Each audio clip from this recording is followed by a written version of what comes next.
son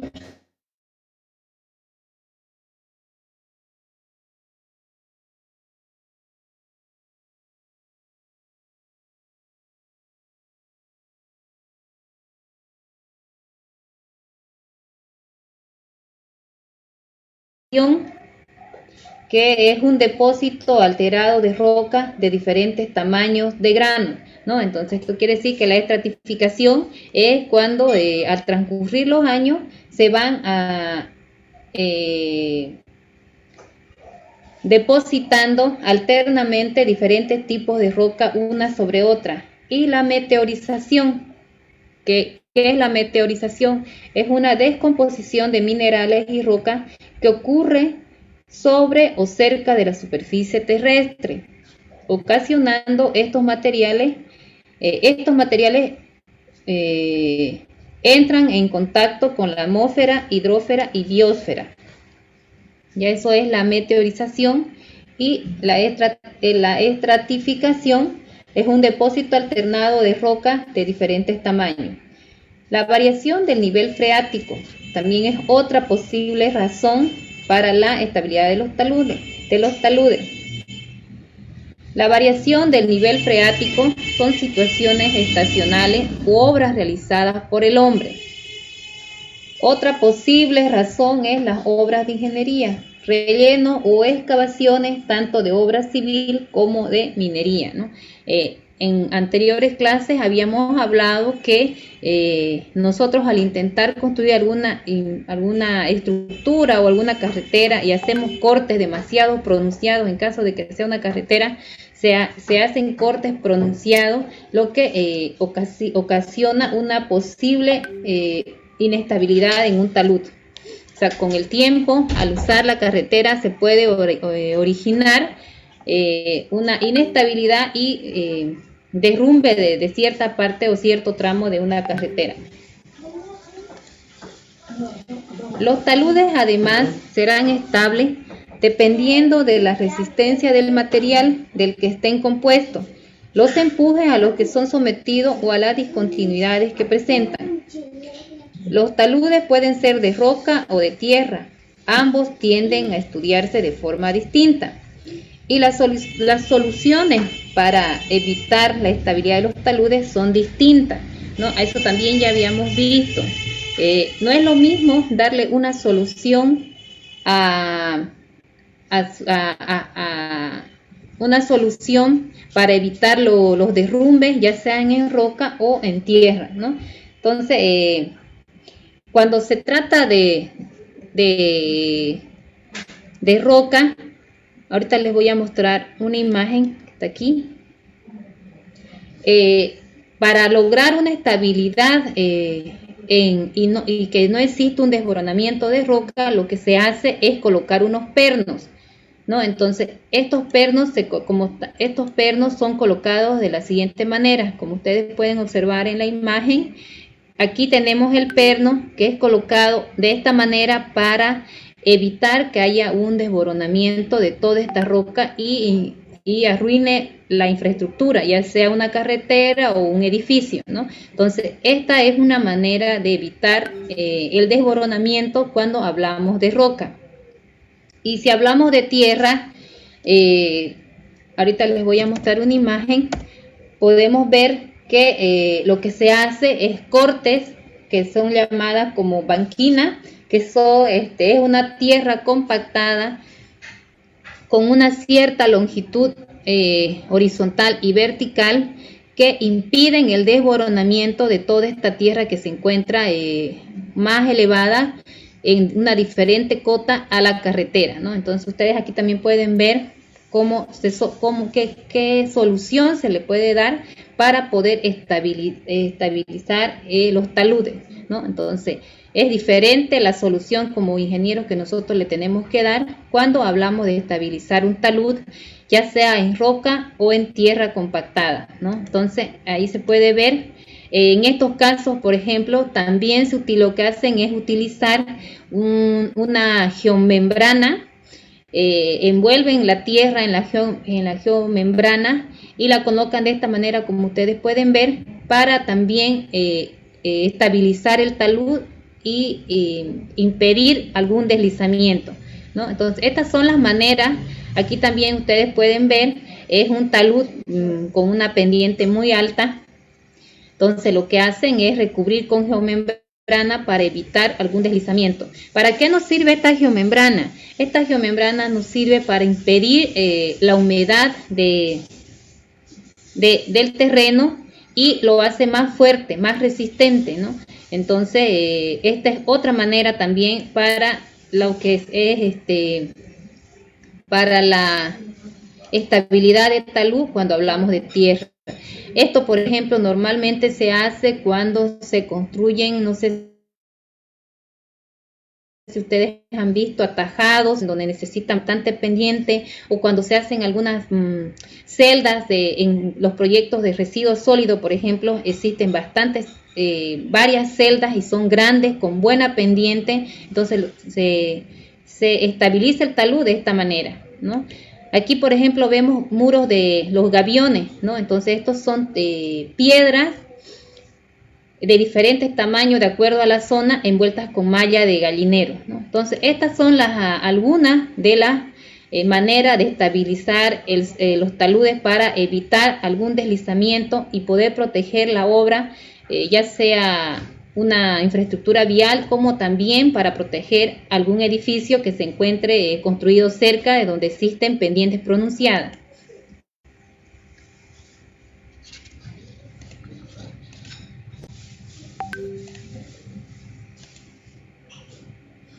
Y ahora vamos a hablar sobre los tipos de inestabilidad. Desprendimiento o desplome. Ya los desprendimientos o desplomes son movimientos de inestabilidad producidos por falta de apoyo englobando a una escasa cantidad de terreno. Suele tratarse de rocas que caen por una ladera debido a la pérdida del apoyo que la sustentaba. Entre los desprendimientos o desplomes se puede incluir el caso del desplome de una columna rocosa en un acantilado. Debido a la erosión en la base del mismo, pueden ser ocasionados por la naturaleza o por la humanidad, ¿no? Entonces, igual para este tipo de desprendimientos, la solución que se tiene que hacer es primero verificar qué tipo de suelo es y en función al tipo de suelo dar alguna solución para evitar los desprendimientos, ¿no? También existen lo que son los corrimientos, que son cuando existe algún temblor ocasionando cuando un temblor ocasiona diversos corrimientos de tierra que bloquean las carreteras de acceso, ¿no? Es lo mismo, si existiera algún temblor o algo, el suelo, ya sea roca o tierra, se desliza hacia abajo. A ver, son movimientos que afectan a una gran cantidad de masa de terreno. Un tipo particular de corrimiento de tierra son los deslizamientos, que se producen cuando una gran masa de terreno o zona inestable desliza con respecto a una zona estable a través de una superficie o franja de terreno de pequeño espesor. Los deslizamientos se producen cuando en la franja se alcanza la tensión tangencial máxima en todos sus puntos.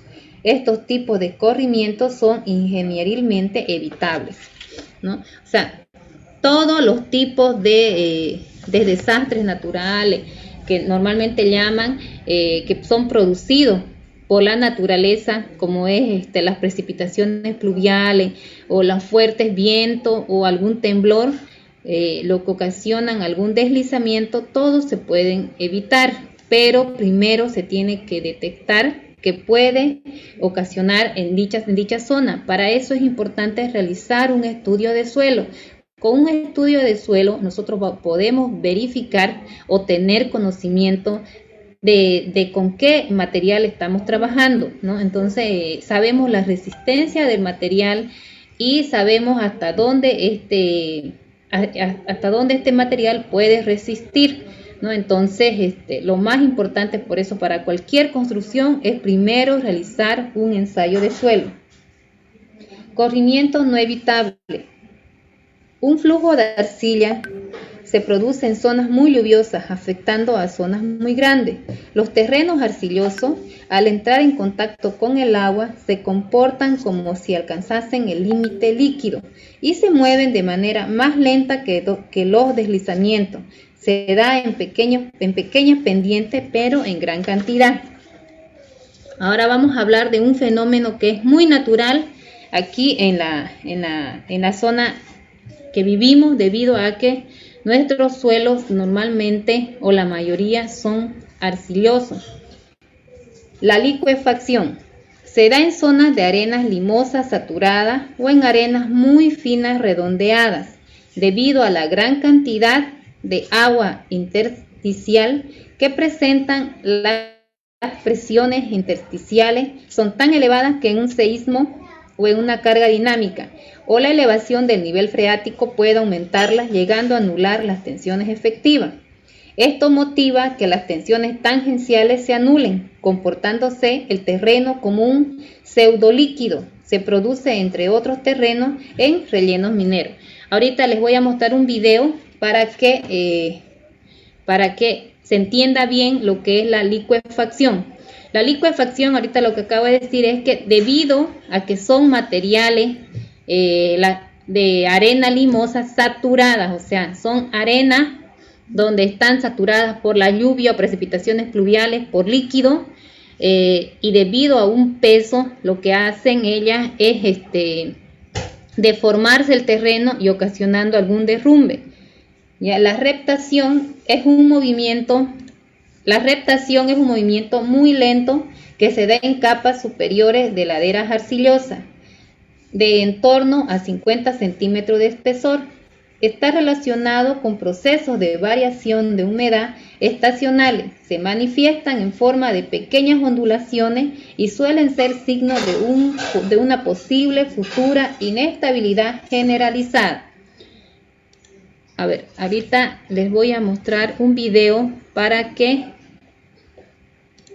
esté más claro lo que es la licuefacción, que es un fenómeno que es el que nosotros tenemos aquí en la ciudad de Cobija. Me avisan si escuchan el audio, por favor. A ver.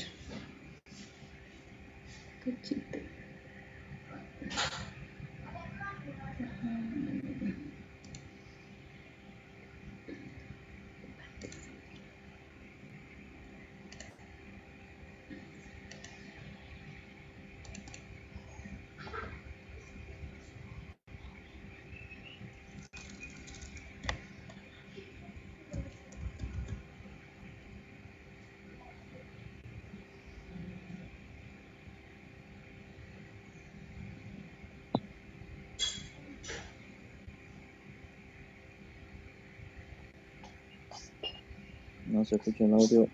Sí, un momentito. No se escucha, Inge.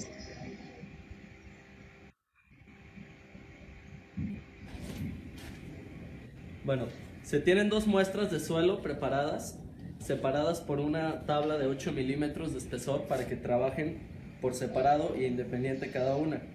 Por un lado tenemos un suelo que es totalmente friccionante y otro que es cohesivo y friccionante.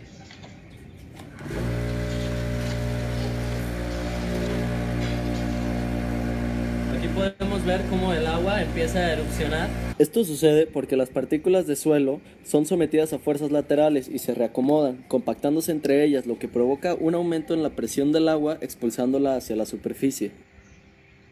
Y como podemos ver aquí, en un suelo que es cohesivo y friccionante no se presenta ningún fenómeno de licuación. Aquí podemos ver cómo existe un asentamiento, como la esquina derecha de esta torre que simula un edificio se está hundiendo debido a la licuación. El suelo pierde capacidad de carga, el agua expulsada ya no toma esfuerzos y el suelo comienza a recibirlos todos. Entre más agua suba a la superficie, menor será la presión de poro y el suelo tendrá que cargar más.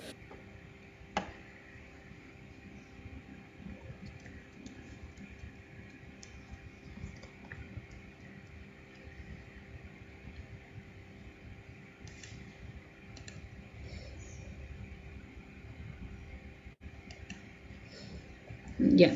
como pudieron ver, es lo que normalmente pasa acá en la ciudad de Cobija y en todo lo que es la Amazonía debido al tipo de suelo que tenemos, ¿no? Ahora, ustedes, como ya hemos hablado mucho sobre el tema del tipo de suelo que tenemos, ustedes cómo verían, cómo harían para poder solucionar este problema.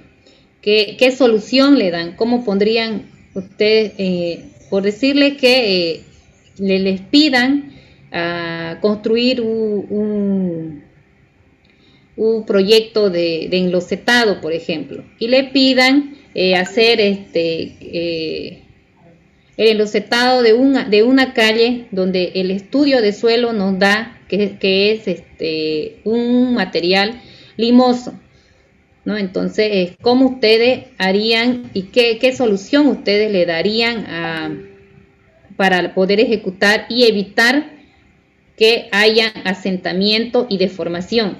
Si ustedes se dan una vueltita por acá por la ciudad, incluso saliendo de sus calles, ustedes de sus casas, ustedes van a poder observar que las losetas o algún pavimento, ya sea flexible o rígido, ya se encuentra deformado, está hundido o existe alguna ya anomalía del proyecto debido al tipo de suelo.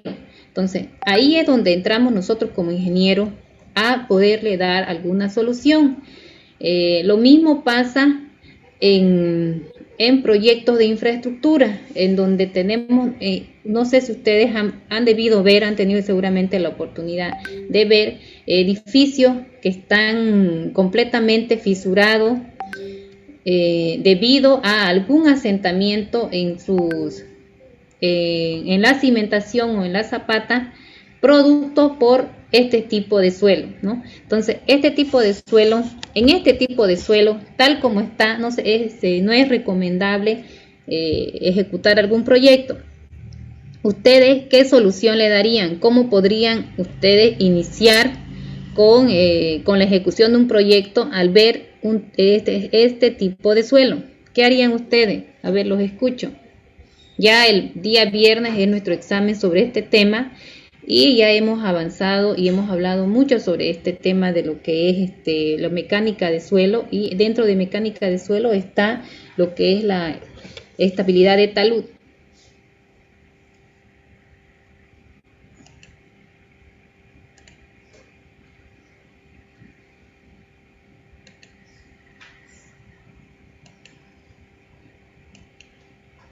A ver, ¿quién puede decir cómo analizarían ustedes, cuál sería la solución que ustedes le darían a este tipo de suelo? O sea, ¿cómo ustedes podrían iniciar con la ejecución de un proyecto sabiendo que tienen este tipo de suelo?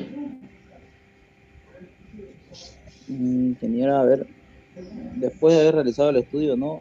Yo podría dar una solución haciendo un cambio de material de todo lo que es la vía, digamos, donde se va a hacer el proyecto. Pero también eso va a implicar un costo mayor, ¿no? Porque debido al tipo de suelo que tenemos, vamos a tener que realizar, imagínense cuántas volquetas de tierra, el transporte, el costo de operación, es muy elevado. No sé si esa sería una solución. Esa es, Grover, Alberto, esa es justamente la solución, no hay otra solución, esa es la única solución. Lo que se tiene que hacer es un cambio de material de toda la vía, y lo que sí se tiene que determinar es la altura de este cambio de vía.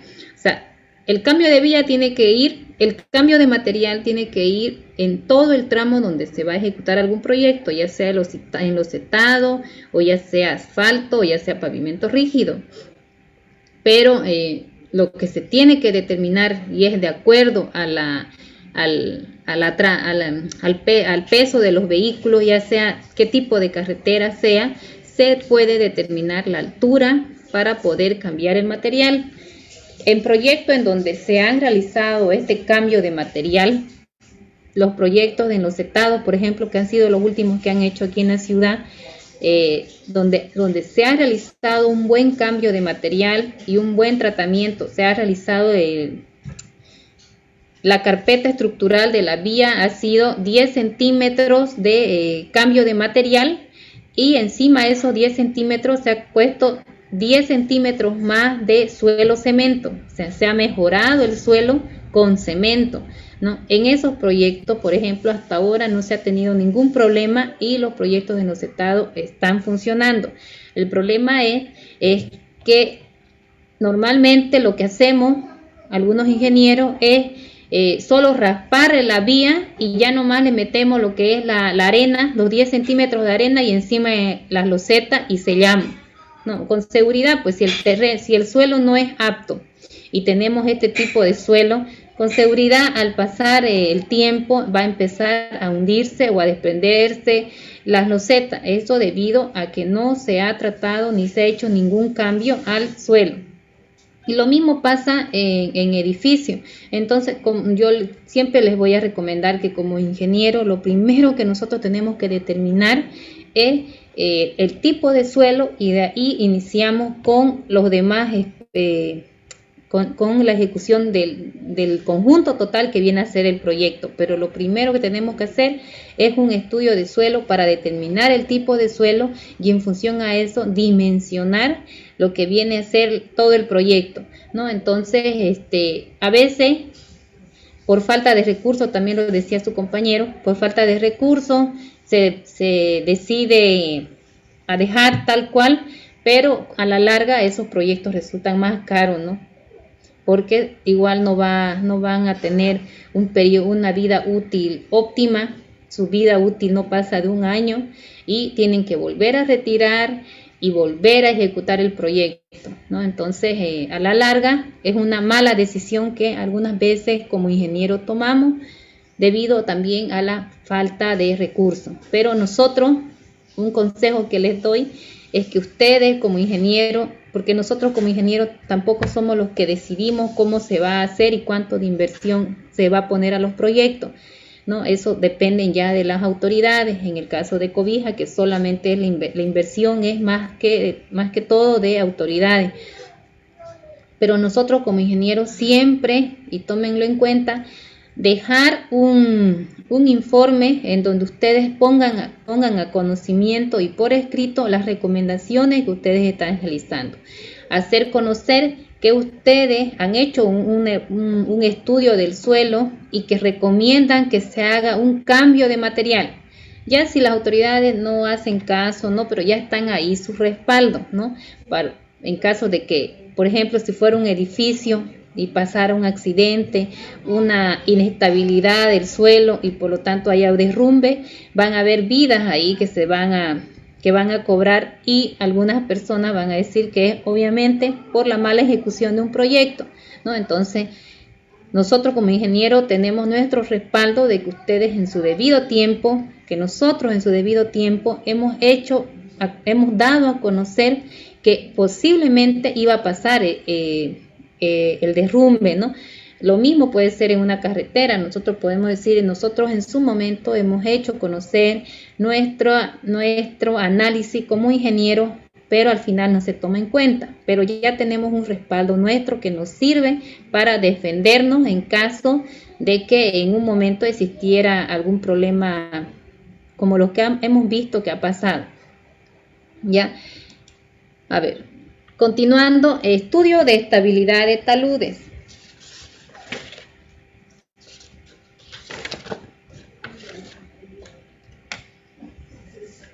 Los estudios tienen como objetivo caracterizar la estructura geológica, geotécnica de la zona, valorar la estabilidad de los taludes existentes y establecer aquellas medidas de prevención y o corrección pertinentes para garantizar la estabilidad, ¿no? Entonces, para eso son los estudios que nosotros tenemos que realizar, ¿no? Para los estudios los necesitamos para tener un diagnóstico y poder saber a qué nos estamos metiendo, ¿no? Una vez que nosotros sepamos a qué nos estamos metiendo, nosotros tenemos que garantizar que haya una estabilidad en lo que nosotros ejecutemos, ¿no? No solamente es en vías, no solamente es en infraestructura,